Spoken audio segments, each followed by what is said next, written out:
Drew Code Sports Talk. I am your host, Andrew Wright, and this lovely gentleman to my right here is our co-host, Cody Johnson. Who's your NBA MVP this year? And I'll kind of give you the candidates so that way everyone kind of knows.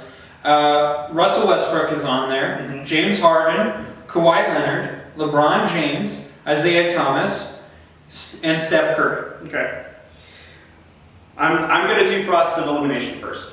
I'm going to say Steph Curry is not going to win it this year, just because he's got KD and he's got a bunch of different options. Even though he's still doing really well, if anything, I think if it wasn't for Steph Curry, the Warriors would probably be more worse off without KD, even though KD makes them an all-time elite team. I still think Steph Curry is what's basically holding them together, because he's this unselfish guy that makes, I do think he makes a lot of people better around him, but man, he can shoot anywhere on the court and hit it, and he's just a great guy to play around. I don't think it's going to be Isiah Thomas, just because I think it's more so he scores a lot of points and that's great, but you know, I just don't see him winning. Maybe top 5 finalists, but I don't see it outside of that. Kawhi Leonard with that game-winning shot and game-winning block on James Harden, Which was ridiculous. That was probably one of the most epic sequences I've seen in a long time. And so I would say he's a good runner-up for that. Wait, side question. Yeah. Better block, Kawhi Leonard's blocking James Harden or LeBron James on Andre Iguodala? LeBron. There you go. It was a chase down. Kawhi is kind of stuff. I honestly thought you were going to say Kawhi. No. Just because you know how much I like LeBron. Yeah, I mean, don't get me wrong. Like I'm not going to say like LeBron's the better than Michael Jordan at this point, but there's no one better than LeBron James in today's basketball. KD maybe like a runner-up, but he's nowhere near the size. Maybe he can shoot better, but he may be 6'10" and kind of lanky, but LeBron James is just all muscle. Yeah. But anyways, James Harden is a great candidate. They moved him over to point guard, and he's been excelling. He's doing 4 more assists per game than he did last year. Unfortunately, though, he's leading the NBA in turnovers, which he actually broke the NBA mark that lasted for 35 years, so congratulations, Harden. And then there's Russell Westbrook, who is literally averaging a triple-double, hasn't been done since Oscar Robertson in the 60s. I don't even think he's MVP, though, even though he probably will get it, just because of how much production he's been doing so far. He's still shooting poorly, though. Anytime that he shoots more than a certain number of threes, I think I saw this on Speak For Yourself with Cal Hurd. When he shoots more than 9 threes, the team literally folds. They haven't won when he shoots more than 9 threes in a game. And he's second in the league to James Harden in turnovers. I think right now the MVP should go to LeBron James. It should go to him. Because only in Cleveland can you put him on the team and he takes them to the finals in the previous 2 years. Even when they had Kyrie Irving and even when they have the other 2/3 of the big 3, they don't do much. They are, according to this numbers, they're 0-4 this season when LeBron isn't playing. And that's not when he's injured, that's when they rest him. And since he came back to Cleveland in 2014, they're 4-19. They would literally be almost worse than the Brooklyn Nets if LeBron James wasn't on the team. And that's not because Kyrie Irving isn't a great player or K Love isn't a great player. LeBron James just makes that whole team better. And he just had a game recently where he was 30 points, 17 rebounds, and they still lost. But that's normal for him. But yeah, when Russell Westbrook has a triple-double, we get all crazy about it. But he scored 58 points last night, but he lost. So what's more important, 58 points or that loss? Considering you guys are the 7th seed and could potentially lose that 7th seed, go all the way down to 8, because they're on a 4-game losing streak right now. So I say LeBron James outright MVP, but he probably won't win it just because of politics. Yeah, you know what? You've matured. I'm so happy. Okay. No, it's just never mind. I take it back. He's coming over to the dark side. No, you know what? With everyone on this list, you can make a case. Yeah. Steph Curry, you can make a case, almost the same case as LeBron James. Mm-hmm. Without Steph Curry, the Golden State Warriors team doesn't run the way it does. Yeah. Okay? Even with, like you said, with a KD, without a KD, with a Klay Thompson, without a Klay Thompson, with a Draymond Green, without a Draymond Green. Yeah. That team does not run at all without Steph Curry because of what he can do. So you could make a case for Isiah Thomas, who's scoring 29 29.5 points per game. Now the stat that really sticks out to me is not the rebounds per game, because I mean the guy's what, 5'7", 5'6", 5'9". Oh, okay. Yeah. Okay. But there, man. is the assists per game. Now I know you could look at Steph Curry and basically they're averaging the same, but with Steph Curry, you have so many more. I don't want to say egos, but you have so many more players that know how the game works and how to play with each other. And really, sometimes Steph Curry could just sit back and let the others do whatever they need to do. Yeah. With Isiah Thomas, if he's going to be the leader of this team, he needs to be passing a little bit more. His assists per game are 6.2. Steph Curry is 6.3. And again, like I said, it's just kind of one of those things that you're on a different team. I mean, Steph Curry, Kevin Durant, Draymond Green, Klay Thompson, Andre Iguodala. Those are pretty notable teammates.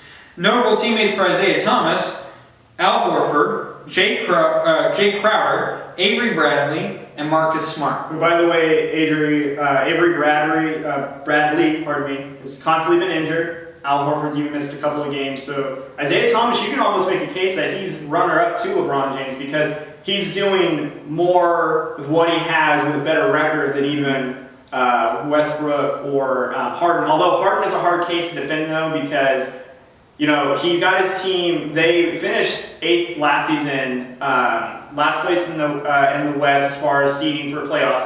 Went 41-41. Now they're all the way to the 3rd seed, and they've got one of the higher scoring offenses in the league right now. So. LeBron James, and what you touched, I listened to Colin Cowherd, like you kind of mentioned. He brought up the point of LeBron James. They lost to the Heat. He scored over 30 points and had 17 rebounds. Yeah. But it got lost because the Cavaliers lost. Right. And Russell Westbrook scored 58 points. Right. And I know the exact video that you're talking about because I just watched it earlier today too. And the phrase that Cowherd used to describe LeBron's performance of 30 and 17 by losing, typical. Yeah. It's a typical. Yeah. It's literally an average thing. It's so easy. LeBron James, he's scoring 26 points per game. He's got 8.2 rebounds per game, and his assists per game is 8.8. He could easily average a triple-double. He could probably do it this year. Right. But the thing about great players and guys who understand how things go and how he's going to win, right, is he understands that he has to let his teammates do some things. Yeah. Russell Westbrook feels like because Kevin Durant abandoned him, that's a different topic for a different day. Yeah, totally. But because Kevin Durant left, he feels like, well, I have to do everything. Right, I'm going to show everybody that I'm better off. And I could even say that Russell Westbrook is averaging a quadruple-double because he's over double digits in points per game, he's over double digits in rebounds per game, over double digits in assists per game, and probably could be over double digits in turnovers per game. Yep. A triple-double is a great stat. Right. And I don't like when people kind of go, oh, it's like triple-double. Okay. That's hard to do in an NBA game. Right. And Russell Westbrook, I would take him on the Lakers in a heartbeat. Yeah. I would absolutely. Definitely.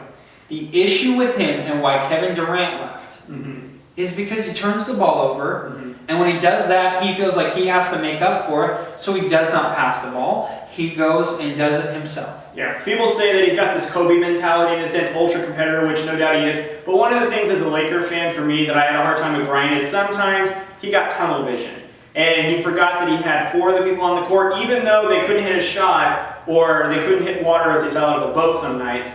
He still, like LeBron though, will still try to find a way to get them involved. I mean, LeBron's going to get his, and some nights LeBron needs to get his first before his teammates, but he still gives his teammates a chance to get involved, which makes him such a good player. Maybe that's why he wins so much. Because Kobe, I mean, kind of in his prime, in a sense, wasted probably a good 3 or 4 seasons because he was the only one scoring ultra high points, and he didn't get into the he got into the playoffs, but he didn't really become a championship winner until they got Pau Gasol, who is someone that he can drop the ball to and who is another scorer. But what did that take? That takes teamwork, though. Yeah. He wasn't no longer. I mean, he was still the #1 scorer, but he was no longer piggybacking off of everything. I mean, Pau Gasol was was after the 81 points that he scored against Toronto, not before. Pau Gasol was on the team then. So, I mean, Russell Westbrook is a great player, but I think LeBron is an overall better person on his team, which makes him the MVP.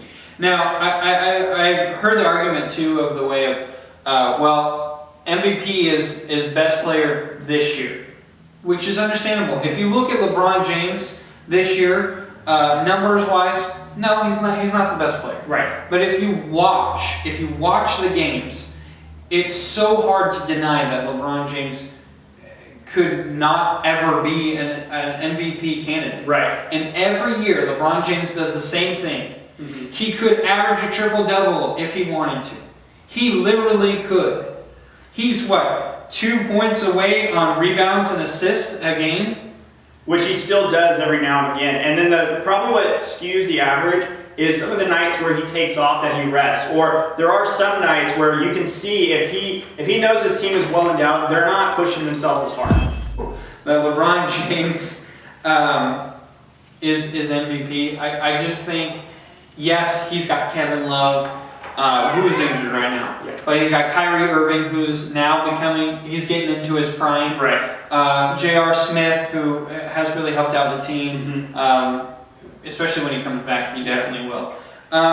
He's got all those players, and honestly, without LeBron James, that team is falling apart. Yeah. He got out. There was 6 minutes left in the third quarter. He was sat. The Heat went on a huge run and got the lead, and LeBron James had to come back in. Yeah. Look, I mean, that's how they still had Kyle Korver on there. They still had Kyrie Irving. And I'm not saying that Kyrie Irving isn't a great player, but Kyrie Irving is not LeBron James level. No. And you have to have a LeBron James on your team if you're the Cleveland Cavaliers. Yeah. If you don't, Andrew Bogut doesn't change anything that you have. No. Because if you don't have LeBron James, you don't have the championship last year. Right. The only thing that if Bogut was on the team and LeBron had a chance to play a couple of games with him, honestly, the only thing is he might actually push Bogut to be more of a lockdown postman to where he's not letting anything get by him. He may even attempt to get more people involved. But I mean, honestly, LeBron is LeBron. He's just going to take the team, put him on his shoulders, and that's pretty much it. So LeBron James is my MVP.